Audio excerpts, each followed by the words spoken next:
Brought to you by KR Mangalam University. We provide you the platform to turn your dreams into reality. Give wings to your aspirations with KR Mangalam University. नमस्ते, हरियाणा तक देख रहे हैं आप और मैं हूं आपके साथ राहुल यादव। आज के वीडियो में एक बेहद गंभीर मसले पर बात होगी और मामला जुड़ा है पानीपत जिले के निजामपुर गांव से, जहां ब्रजेंद्र संधू नाम के एक किसान को कथित तौर पर जलाकर मार दिया जाता है। इस पर सियासत गर्म हो गई है।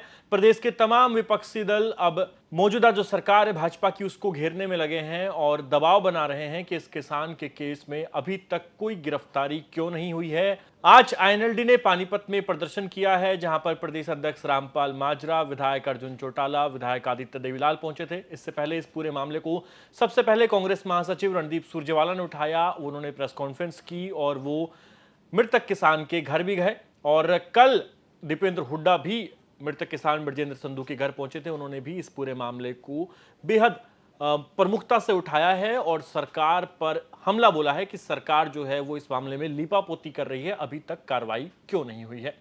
तो आखिर ब्रजेंद्र संधू 55 वर्षीय किसान के साथ ऐसा क्या हुआ कि हरियाणा के तमाम विपक्षी दल इस पूरे खेल में कूद पड़े? ये मामला क्या है, क्यों किसान को जलाया गया, किसने जलाया, किस पर क्या आरोप है, इन तमाम तथ्यों पर आज के इस वीडियो में हम बात करेंगे। दरअसल खेल शुरू होता है 1 जून से। किसान ब्रजेंद्र संधू का जो ट्राइडेंट रियलिटी कंपनी है, एक रियल एस्टेट फर्म पानीपत में, उससे विवाद चल रहा है एक जमीन के टुकड़े को लेकर। यह जमीन किसान के परिवार का कहना है कि ब्रजेंद्र सिंह ने परिवार के ही एक दूसरे व्यक्ति नफे सिंह से साल 1996 में खरीदी थी और तब से अब तक वो इस खेत को जोतते आ रहे हैं। तमाम जो कागजात हैं, रजिस्ट्री से लेकर जो इंतकाल है, वो सब ब्रजेंद्र संधू के नाम थे। लेकिन फिर भी जो ट्राइडेंट कंपनी है उसने तहसीलदार से साठगांठ करके ये जो खेत है इसकी निशानदेही कराई और इसका जो नाम ये चढ़ा दिया फिर तहसीलदार ने ट्राइडेंट कंपनी के, यानी फ्रंट की जो जमीन थी वो ट्राइडेंट कंपनी के नाम चढ़ा दी और पीछे की जो जमीन है वो ब्रजेंद्र संधू के नाम। अब जब ब्रजेंद्र संधू को ये बात पता चली तो उन्हें बड़ा धक्का लगा और वो इस पूरे मामले के खिलाफ कोर्ट चले गए, क्योंकि उनका कहना था कि उनके साथ धोखा हुआ है। उनका आरोप है कि कंपनी और प्रशासन ने साठगांठ की है, आपस में मेलजोल हुआ है, भ्रष्टाचार हुआ है और तब ये तहसीलदार ने कांड किया है, उनकी जमीन को कंपनी के नाम दिखा दिया और जो सामने वाली जमीन है उसकी बजाय उनके पीछे वाली जमीन में ब्रजेंद्र संधू का नाम चढ़ा दिया। अब मामला पंजाब हरियाणा हाईकोर्ट पहुंच गया। हाईकोर्ट में मामला चल ही रहा था, लेकिन 1 जून को परिवार का आरोप है कि कंपनी से जुड़े लोगों ने कब्जा लेने की कोशिश की। जो कोटड़ा है उसके खेत में ट्यूबवेल पर उसे ढाया गया, उसके तोड़फोड़ की गई और मौके पर पुलिस बुलाई गई तो फिर कंपनी वाले रुक गए, यानी कब्जा लेने की जो कोशिश थी वो रुक गई। लेकिन इसके बाद 2 जून को की जा रही ट्यूबवेल पर तोड़फोड़ और तार काटने की बात जब ब्रजेंद्र संधू को पता चली तो भागकर खेत पहुंचता है। वहां पर अभी अंधेरा हो चुका था और इसी बीच जो कंपनी से जुड़े लोग वहां पर मौजूद थे, जिस तरह का परिवार दावा कर रहा है, उनसे ब्रजेंद्र संधू की बहस होती है और फिर यह बहस मारपीट में बदलती है।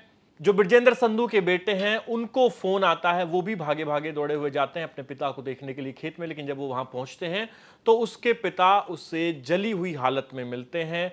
इस पूरे घटनाक्रम का एक वीडियो भी है जिसमें ब्रजेंद्र संधू बुरी तरह से जले हुए हैं। एम्बुलेंस के अंदर ये वीडियो बनाया गया है और तस्वीरों में आप देख सकते हैं कि ये स्पॉट है जहां पर ब्रजेंद्र संधू को आग लगाई गई है। ये वीडियो जो एम्बुलेंस के अंदर बनाया गया है ये हम आपको दिखा नहीं सकते, क्योंकि ब्रजेंद्र संधू का पूरा शरीर जला हुआ है और वो अपनी डाइंग डिक्लेरेशन, यानी मरने से पहले जो बात कह रहे हैं उसमें वो ये बयान दे रहे हैं कि मुझ पर कंपनी के 3-4 लोगों ने पेट्रोल जैसा कुछ छिड़क कर आग लगाई है।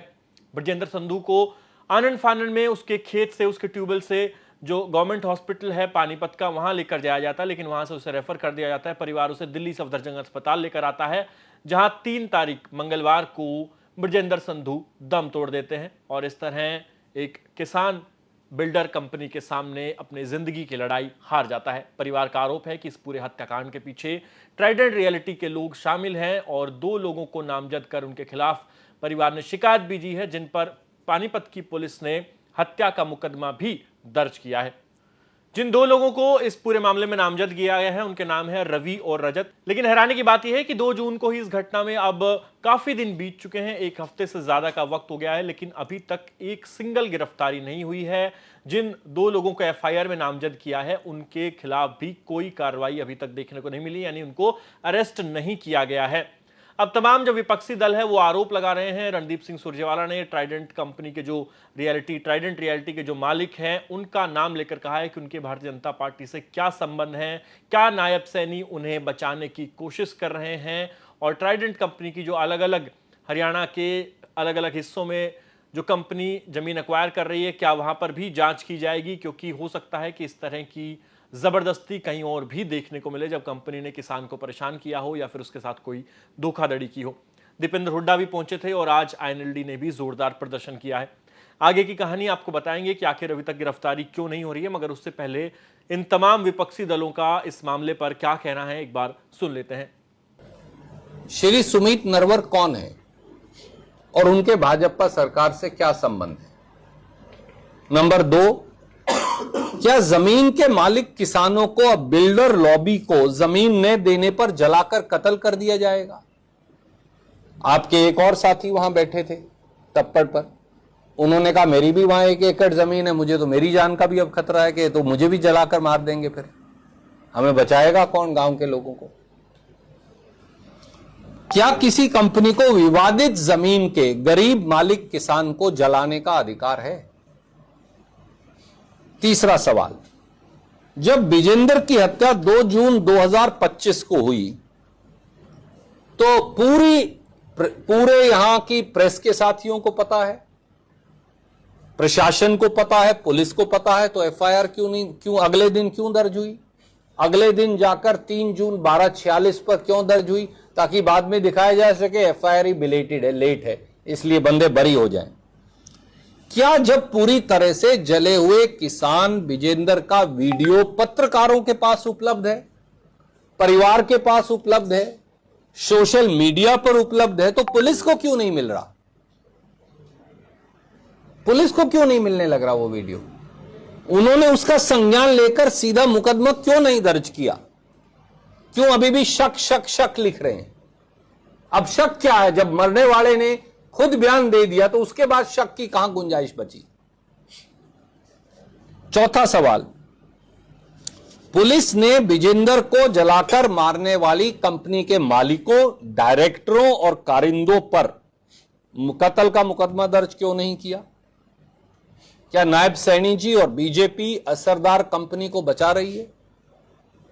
पांचवां सवाल, क्या मुख्यमंत्री श्री नायब सैनी कंपनी के इस लाइसेंस को इस आधार पर खारिज करेंगे? लाइसेंस तो खारिज होना ही चाहिए अगर लाइसेंस दिया है तो। क्या मुख्यमंत्री श्री नरवर की पंचकुला, गुड़गांव, फरीदाबाद में जो कंपनियां हैं अब उनकी भी जांच करेंगे? क्या वहां भी कोई ऐसा हेराफेरी तो नहीं हुई? छठा सवाल, क्या मुख्यमंत्री श्री नायब सैनी किसान विजेंद्र की हत्या की जांच सिटिंग हाईकोर्ट जज से करवाने पर सहमत होंगे? क्योंकि पुलिस और प्रशासन और पूरी सरकार, कांग्रेस पार्टी की ओर से हम सब साथी जो पीड़ित परिवार हैं उनसे दुख साझा करने गए थे, क्योंकि इतना भारी अन्याय का पहाड़ टूटा इस परिवार पे, जिसका अंदाज़ा आप शायद लगा सकते हो कि आप इस पिछले कुछ दिनों से इन पूरे वाक़े पे आप रिपोर्टिंग कर रहे हैं। इतना भारी अन्याय, और वो जो अन्याय है उसके लिए जो न्याय करने की जिन पे जिम्मेदारी है अभी तक कोई कार्रवाई नहीं की गई, तो उस अन्याय का बोझ कितना बड़ा आज समाज पे है आप अंदाज़ा लगा सकते हैं। ये जिस तरीके से ये घटना घटित हुई उस दिन, और उसके बाद मृत्युशैया पे जो डाइंग डिक्लेरेशन के रूप से जो बात कही, उसके बावजूद अभी तक कोई कार्रवाई नहीं करी गई पुलिस द्वारा, कोई अरेस्ट सामने नहीं आया। इससे बड़ा घोर अन्याय क्या हो सकता है आप अंदाज़ा लगाओ।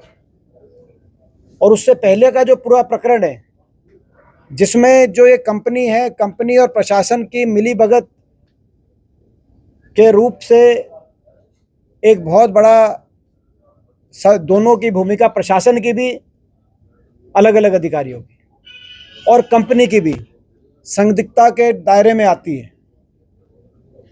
दोनों की भूमिका की जांच होनी आवश्यक है।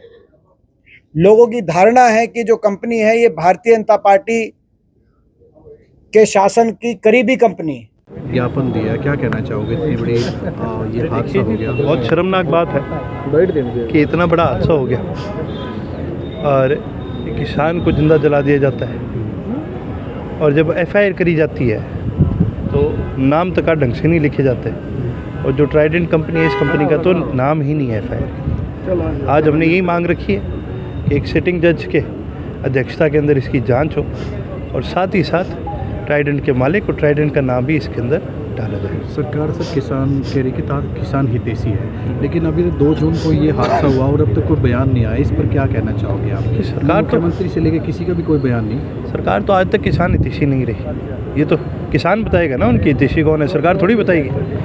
और इस प्रदेश का किसान कभी भी इस सरकार के फैसलों के पक्ष में नहीं रहे। आगे सर, आगे अगर न्याय नहीं मिला, इन्हें लोगों का क्या रूप रहेगा इसके प्रदेश भर में? वीरेंद्र के परिवार से मिल करके और इन्हें लोग के सभी साथी मिल करके आगे फैसला लेंगे किस प्रकार से इस लड़ाई को आगे और बढ़ाना है। जब तक वीरेंद्र के परिवार को उनको पूरी तरह से न्याय नहीं मिलता, हम इस लड़ाई में उनके साथ हैं। ठीक है, थैंक यू। तो आपने सुना कि अब ये पूरा मामला बेहद हाई प्रोफाइल बन चुका है। पानीपत के किसान संगठनों से लेकर जो प्रदेश के मुख्य विपक्षी दल हैं वो इस मामले में कूद गए हैं और अब प्रदेश सरकार पर लगातार ये दबाव बनाया जा रहा है कि इस मामले में एक्शन लिया जाए।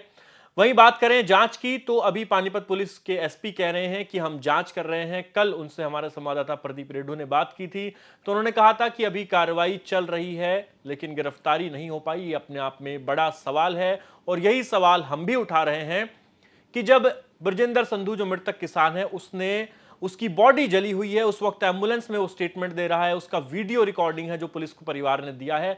इसके बाद भी पुलिस जो है वो कंपनी के खिलाफ कार्रवाई क्यों नहीं कर रही? क्यों एफआईआर में केवल 2 लोगों को नामजद किया गया, कंपनी के डायरेक्टर को, कंपनी के मालिकों को, प्रोजेक्ट के डायरेक्टर को जो पानीपत में चल रहा है उस प्रोजेक्ट के डायरेक्टर को इस एफआईआर में नामजद क्यों नहीं किया गया? ये तमाम सवाल पानीपत पुलिस के सामने अभी भी जस के तस बने हुए हैं जिसका जवाब न तो पानीपत पुलिस दे रही है ना ही स्थानीय प्रशासन से कोई और नुमाइंदा इस बात को लेकर अपना मुंह खोलने को तैयार है। फिलहाल इस मामले में बड़ा अपडेट यही है कि आज आईएनएलडी ने भी प्रोटेस्ट किया है। अब देखना ही होगा कि ब्रजेंद्र संधू के परिवार को न्याय कब मिलेगा। क्या इस मामले में हरियाणा के विपक्षी दलों की आगे भूमिका रहेगी, क्योंकि उनके घर जाकर उनकी आवाज उठाकर प्रेस कॉन्फ्रेंस करके ये चीजें तो हमने देख ली, लेकिन असल में कार्रवाई नहीं होती है तो फिर क्या होगा? और हरियाणा के किसान संगठन इस मामले में कहां हैं, उनकी क्या भूमिका है, कब वो ब्रजेंद्र संधू के परिवार का साथ देंगे, ये तमाम चीजें देखने वाली है। आपका इस पूरे मसले पर क्या कहना है हमें कमेंट सेक्शन में लिख के जरूर बताइए और प्रदेश की तमाम खबरों के लिए आप देखते रहिए हरियाणा तक। धन्यवाद।